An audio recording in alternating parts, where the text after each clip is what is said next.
mais l'action qu'on met en place dans la méthode Silva, c'est de dire, je vais compter de 1 à 5. À 5, je serai en parfaite santé, en pleine forme, bien, libre dans ma tête. Vous allez rajouter des suggestions. Il y a des suggestions qui sont proposées. Et cette action, et ça, je trouve que c'est un élément qui est assez différent de l'hypnose et qui, en même temps, complète ce qu'on fait en émerge. Donc, l'émerge, je rappelle, pour les hypnotistes ou ceux qui sont néophytes, c'est le moment où on compte de 1 à 5 pour faire ressortir notre partenaire de transe. Et en méthode Silva, c'est pour revenir au niveau bêta. Ce que j'aime bien, c'est que souvent, on fait 1, tu te sens de mieux en mieux, tu sais que dans quelques instants, tu seras bien. 2, tu commences à t'étirer, te sentir bien. 3, tu respires profondément et tu te reviens de plus en plus. 4, tu sais que ce que tu as fait va fonctionner. 5, tu ouvres les yeux, tu es en pleine forme, tu es bien, n'est-ce pas? Okay, ça, c'est très hypnose. Là, ce que j'aime bien, c'est que dans la programmation, dans le travail de suggestion, l'émerge est un outil pour la suggestion et pour la réussite de la suggestion. Et ça, c'est génial. Tout à fait. L'émerge devient l'action. Exactement. Et en faisant l'action, vous êtes déjà émergé ou sorti et vous claim your results. Exactement. Mais je trouve que c'est chouette d'avoir mis l'émerge, non pas comme un simple retour, mais un élément qui, dans mes 5 étapes, fait partie d'une des étapes. C'est mon action. Oui. Ça, c'est cool. Et pour les hypnos, je pense que c'est un vrai truc à prendre en compte. Peut-être dans les séances, se dire, tiens, je vais exploiter l'émerge, non pas comme 1, 2, 3, 4, 5 classique, mais se dire, tiens, et quand on comptera à 5 et tu reviendras dans l'ici et maintenant, tu auras déjà fait la première étape de ton arrêt du tabac, de tel truc, de tel machin, etc. Et ça permet à la personne d'être déjà dans le succès, parce que tout le monde arrive à 5, tout le monde ouvre les yeux, tout le monde est déjà dans cette démarche. Et donc, on n'est pas dans une opposition à se dire, ah, mais j'y arriverai pas. Ah, ça va être dur, je ne vais pas réussir à faire ceci ou cela. Mais non, tu as déjà compté à 5 et tu as déjà émergé. Donc, tu es déjà dans le succès. Et ça, c'est génial pour le cerveau de se dire, j'ai un stroke positif, c'est du bon pour moi, ça me fait du bien. Ça, c'est assez différent et je pense qu'on doit. Quoi, là, moi, c'est ce que je conseille aux hypnos. Hein. N'hésitez pas à prendre ça et vous dire, ah, mais c'est super, on va l'exploiter. Yes. Alors, ouais. Là, j'ai celui-là en français, mais je vais prendre plutôt en anglais parce que je t'avoue que je préfère. Alors, qu'est-ce que j'avais fait comme petites annotations? J'ai fait des petites annotations parce que je m'étais dit qu'il faudrait que je te pose 2-3 questions. Oui. Ça, j'ai trouvé ça chouette. Donc, les exercices que propose José à ce moment-là, c'est ce qu'on vous disait il y a quelques minutes. Il y a 5 exercices. Il va y avoir le contrôle du sommeil. Va y avoir le awake control, donc le contrôle du réveil. Va y avoir le travail. Alors après. Le contrôle de l'éveil. Ouais, de l'éveil, ouais. Ou bien staying awake. Voilà, exactement. Alors, rester en fait éveillé quand on est fatigué. C'est ça l'idée. Après, on a le dream control, enfin, le contrôle des rêves, pardon. Et après, on a le travail au niveau des maux de tête. Et alors, c'était au niveau. Là, ouais, j'avais trouvé que c'était très intéressant. L'importance du sommeil. Donc, bon, il y a tout un laïus sur l'importance du sommeil. Là aussi, tu vois, je trouve que ce petit laïus-là, dans notre bouquin en français, il y a des petites choses, hein, mais il y a des choses qui sont intéressantes en anglais qu'on pourrait remettre. Quoi, on va tout simplement traduire. Hein. Ça va être intéressant. Ce que j'aime bien, c'est qu'à un moment, il parle. Vous savez que José Silva a beaucoup bossé sur cerveau gauche, cerveau droite. On en a déjà parlé les semaines passées. Aujourd'hui, c'est un petit peu modifié au niveau des neurosciences où on ne dit pas, c'est pas forcément cerveau gauche, cerveau droite, donc c'est plus une symbolique, mais qui est commune et qu'on accepte assez facilement, qui nous permet de comprendre pas mal de choses. Et je trouve que il y a une petite explication que j'aime bien, qui va nourrir cette notion hémisphère gauche et hémisphère droit. Il dit cette technique est designée pour bosser avec les deux hémisphères. L'hémisphère gauche va s'occuper des chiffres et d'écrire. Donc, vous verrez, je l'ai expliqué, mais c'est en gros, on fait une croix, on fait un chiffre, on écrit à côté de plus en plus profond et on descend. Et en fait, on amène vers l'ennui. Et ce que je vous expliquais dans les vidéos que vous verrez, Erickson, c'était un de ces trucs ennuyés. Et n'oubliez pas, Silva était avant Erickson. il avait compris que l'ennui emmenait dans des transes, et après, lui, il travaillait à ce niveau d'ennui, au niveau de transe, en fait, à l'époque, à l'hôpital, etc. Et donc, cerveau gauche s'occupe des nombres et de l'écriture, et le cerveau droit est occupé à visualiser et à travailler sur le tableau, à imaginer toutes ces choses-là. Je trouve que c'est intéressant, cette notion d'une technique qui exploite les deux aspects, parce qu'effectivement, c'est un des points que José mettait beaucoup en avant. On utilise beaucoup le cerveau gauche et moins le cerveau droit, et tout son système se veut de réassocier. En gros, si aujourd'hui on enlève le principe des hémisphères, de se dire je travaille aussi bien d'un niveau conscient que subconscient, et je tente que l'ensemble puisse bosser dans l'orientation que je lui propose. Ça, je trouve que c'est assez sympa comme petit détail. Quoi, c'est pas un petit détail en l'occurrence. Alors attends, j'avais une petite question. Tac, tac, où est-ce que je les ai notés? Élément important pour l'avancée des partenaires. Oui, alors là, c'est sur le contrôle des rêves. Je trouve que c'est intéressant. Il y a une petite phrase qui est toute bête. Le niveau alpha pour les rêves fonctionne aussi bien pour les rêves de nuit, mais les daydreamings, on va dire les rêves éveillés, mais pas les rêves éveillés comme la méthode des rêves éveillés, qui est un super bon système que je vous invite à découvrir. J'ai trouvé que c'était intéressant, cette notion-là. C'est vrai que la plupart du temps, les gens, quand ils parlent de contrôle des rêves ou gestion des rêves, ils pensent tous à ceux de la nuit. Mais ceux du jour, ceux où on est en rêverie, parce que c'est plutôt de la rêverie, comment, à toi, tu verrais qu'on puisse l'utiliser au mieux avec justement cette gestion de l'alpha, peut-être se mettre automatiquement en alpha pour aller dans la rêvasserie, je ne sais pas comment on pourrait, la rêverie, mais de la rêverie où on ne dort pas. On est vraiment dans cette notion-là. Est-ce que tu as déjà, au travers de Sylva, ou pour toi, hein, dans toutes tes expériences, testé cette notion-là? J'ai trouvé que c'était vraiment pertinent, cette notion de dire, bien sûr, il y a contrôle des rêves la nuit, c'est ce que aiment beaucoup faire les gens, le contrôle des rêves, mais là, ce côté daydreams, j'ai bien aimé. Je me suis dit, tiens, c'est pas courant. Il y a peu de personnes qui disent, on fait un contrôle des rêves de la journée, de nos rêvasseries, de nos dissociations, de nos trans, en fait. Comment toi tu le perçois, ou comment tu l'expliques, ou comment tu l'as vécu? C'est une nouvelle idée, hein, parce que franchement, la technique, on parle uniquement de la nuit. Ouais. Je me dis que dans le manuel anglais, j'avais complètement oublié ça, parce que moi j'enseigne toujours. Dans le manuel anglais, on dit aussi les réveiller dans la journée. Ouais, tu vois, c'est the alpha level is for dreaming, for dreams at night, and also for daydreams. Entre guillemets. Ah, ok, le niveau alpha, mais pas la technique. Non, mais justement. Ah, ok, oui, ok, je suis là, oui, ok. Ce que je trouve intéressant, c'est que, est-ce que justement, parce que tu vois, moi, c'est le lien que j'ai fait, je me suis dit, mais c'est malin de remettre cette notion de daydreams. Bien sûr, on est en alpha, mais est-ce qu'on n'aurait pas une possibilité d'exploiter ce qu'on propose la nuit pour le jour, mais avec la même logique? Bien sûr, on ne va pas se réveiller vu qu'on est déjà éveillé. Est-ce que tu as déjà vu, réfléchi, entendu des personnes qui ont cogité là-dessus? Ok, alors d'abord, il faut quand même comprendre quelle est la technique pour les rêves la nuit. Oui. Et la technique, en fait, c'est pour d'abord se souvenir d'un rêve, puis se souvenir de plusieurs rêves.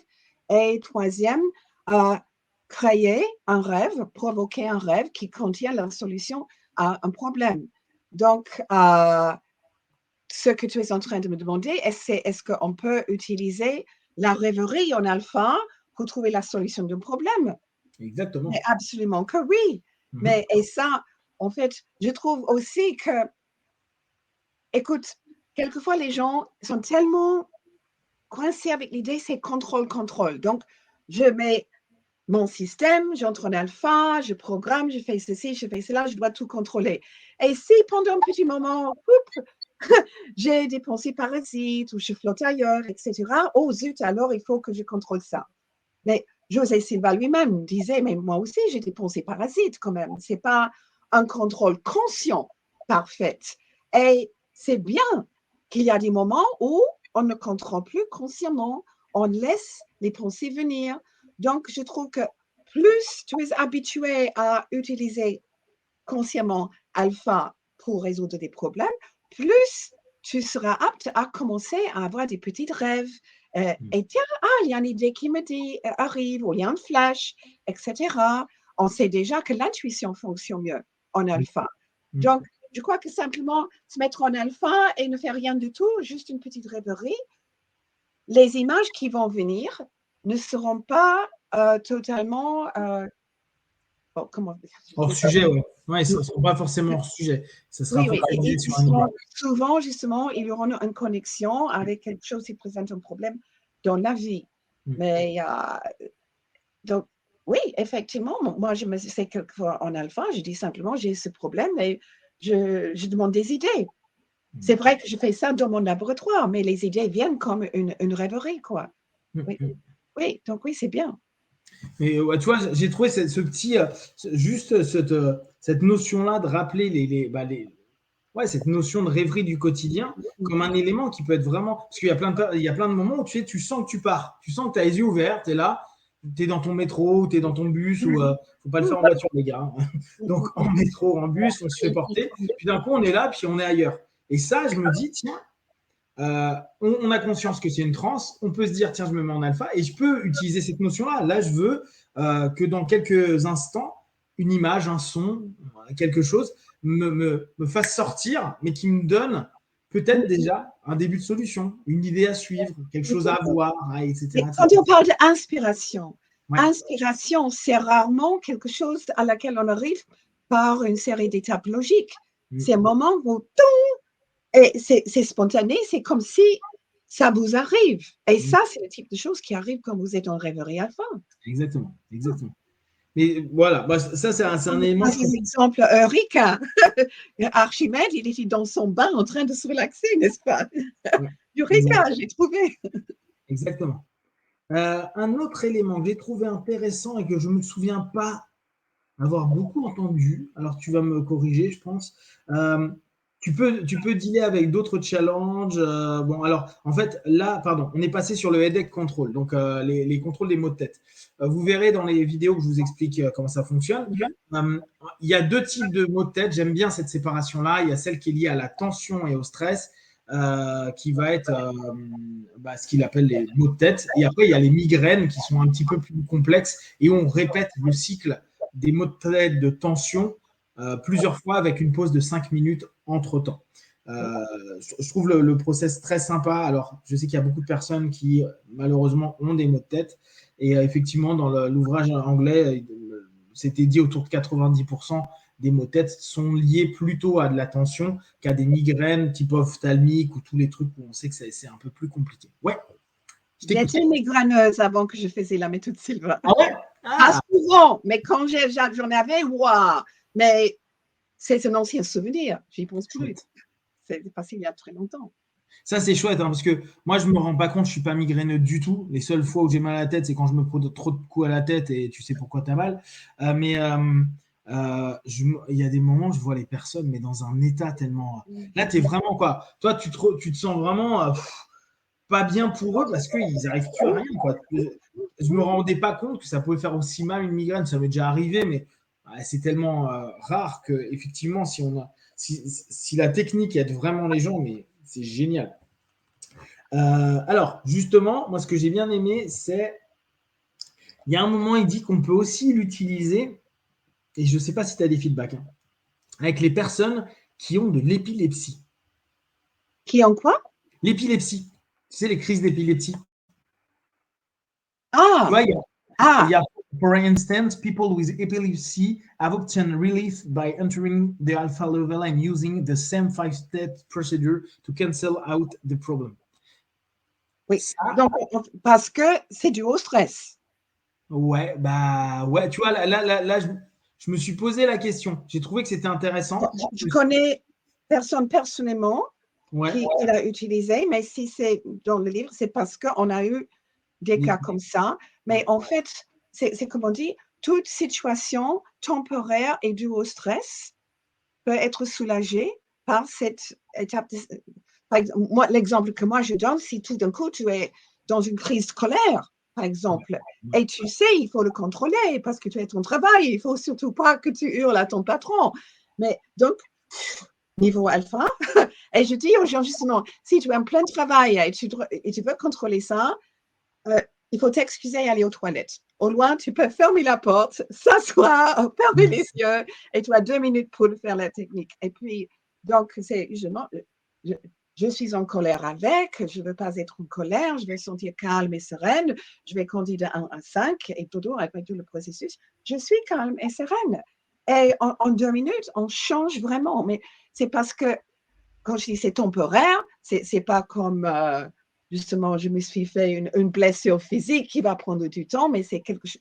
Et c'est dû au stress. Parce qu'en fait, tu as un double effet. Tu as, pour les épileptiques, par exemple, tu as une sorte de plongée rapide en relaxation profonde, donc tu élimines la cause du problème et puis tu programmes que les symptômes vont disparaître, le mal de tête ou la fatigue ou la colère, etc. Donc, il y a un double effet. Et c'est pour ça aussi, encore une fois, il y a des gens qui disent, ah, mais si j'élimine un mal de tête, c'est que je vais avoir d'autres symptômes substituts. Non, parce que tu travailles aussi sur la cause. La cause, c'est le stress.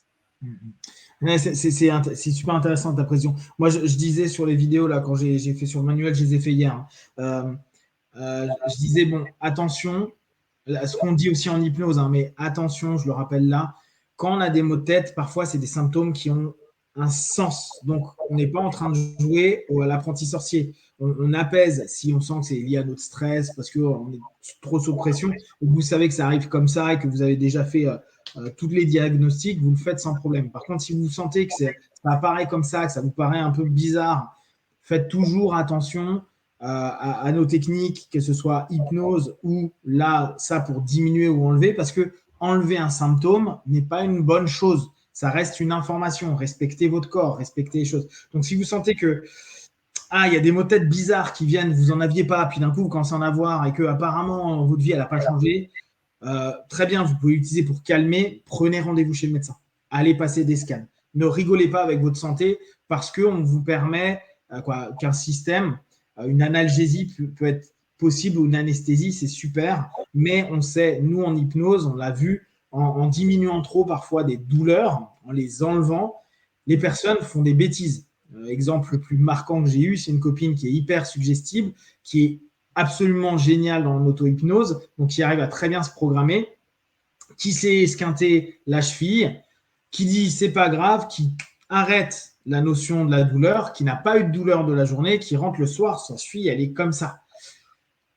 Pas bonne idée. S'il y a eu une douleur, c'est qu'il fallait s'arrêter avant. Mais bon, de fil en aiguille, elle l'a fait. C'est juste cette notion-là, il ne faut pas s'abîmer. Donc pensez bien, cette notion d'associer, de se dire, je peux utiliser mon alpha pour les tensions, le stress et mon maux de tête ou ma crise qui est liée à ce moment-là pour la tension. Ok. Si par contre vous sentez que c'est un truc un peu nouveau, que c'est bizarre, que ça n'a pas lieu d'être, consultez rapidement un médecin. Nous, ce qu'on veut, c'est que vous soyez bien. On ne veut pas faire des magiciens genre j'avais un truc mais je ne l'ai plus. Non, non, non. Restez toujours vraiment hyper proche des médecins quand il y a des problèmes physiques. Nous, c'est un plus, n'oubliez pas, discipline complémentaire et c'est génial, on peut bosser, s'améliorer et se sentir mieux déjà avec ça. Je ne sais pas si tu es OK avec ça, Guy. Ça revient souvent dans tous les exercices, surtout ceux où on a un problème de santé. Si tu as un problème de santé, consulte ton médecin. Aucune question. Oui. Ça, on le répétera toujours, hein, mais là-dessus, on a vraiment envie que vous fassiez attention à vous. Et parfois, on est un peu dans l'euphorie d'une technique et se dire c'est trop bien, j'ai plus mal. Ouais, on se détend. Alors, petite question toute bête, mais tu as plus ou moins donné la réponse, mais c'est pour que tout le monde soit OK. Là, on n'est pas en θ à ce moment-là, quand on est sur la gestion de la tête. On est en alpha. On est bien d'accord? Tout à fait. Pourtant, on travaille sur la douleur. Exactement. Mais c'est une douleur due au stress.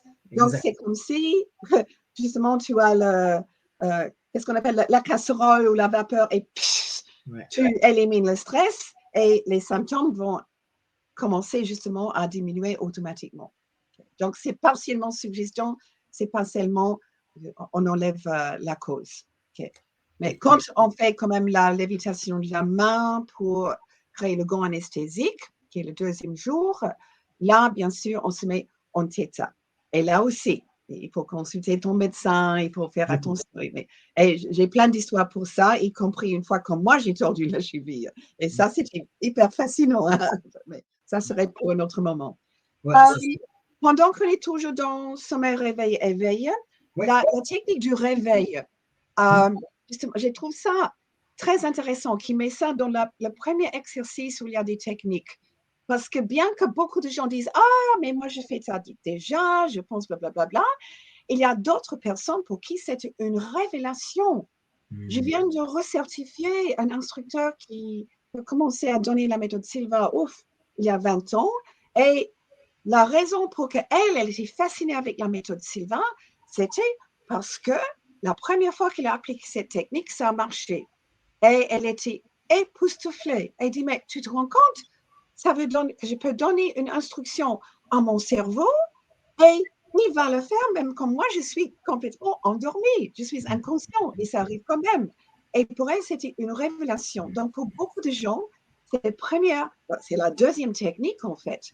Quand ils pratiquent la première fois, ils voient que ça fonctionne. C'est mais je peux donner des commandes à mon cerveau. C'est vraiment une révélation. Donc, à ce moment-là, ça donne confiance dans les possibilités. D'ailleurs, il a encore dans l'ouvrage anglais, exemple, ils disent vous avez déjà vu un hypnotiste qui a dit à quelqu'un qu'il va avoir son nez qui gratte dans tant de minutes, il arrive à sa place et il se gratte le nez pendant 1 minute. Et j'aime bien parce qu'en fait, il donne vraiment cet exemple-là à dire, regardez, la suggestion, donc la programmation dans une sémantique Silva, donne des effets biologiques, des retours biologiques a posteriori, même quand on n'y pense plus. Et c'est ce qu'en hypnose, on appelle des phénomènes post-hypnotiques.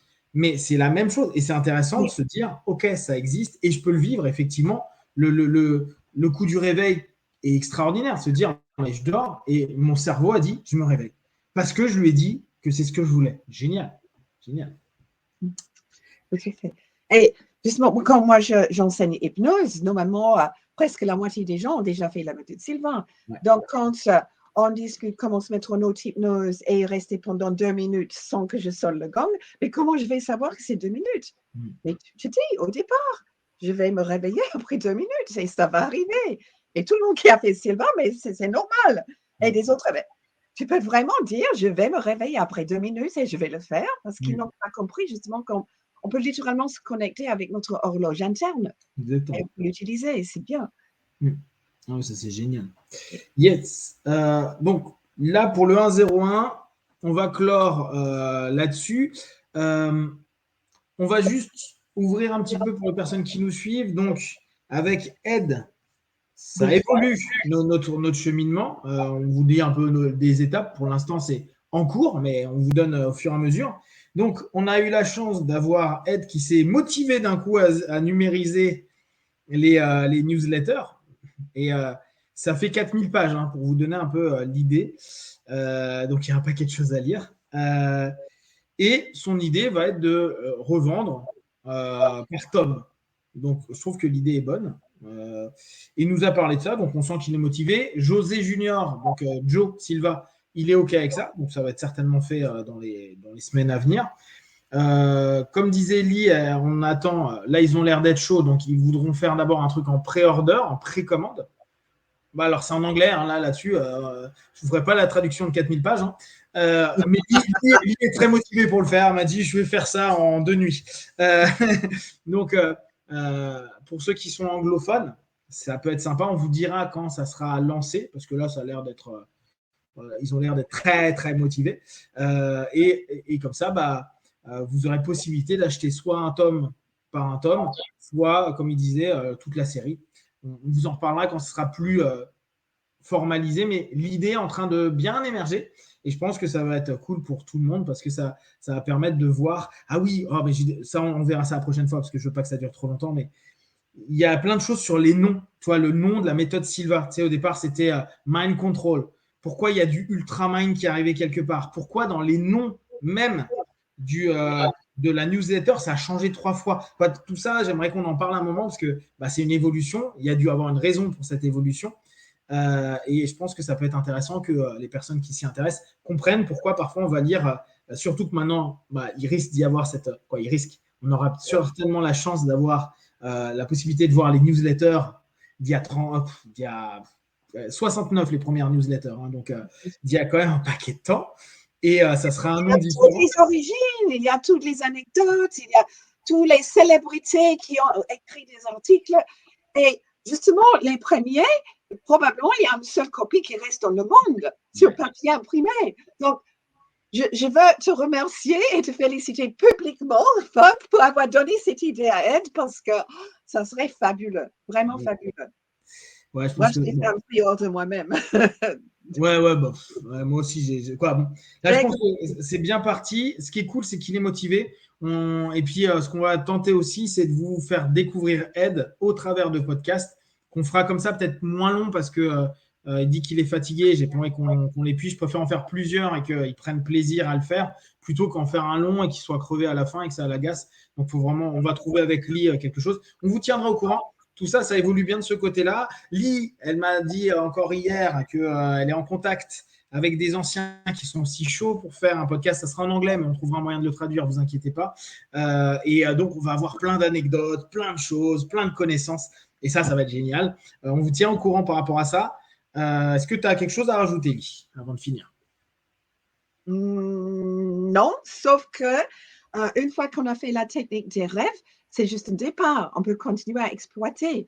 Et encore, je ne sais pas si c'est dans son autobiographie ou s'il a simplement raconté, mais José Silva lui-même faisait régulièrement des rêves lucides et a exploré le monde du rêve lucide. Donc, ça, c'est juste une des choses qu'on peut commencer à explorer une fois qu'on a la technique du rêve à la base.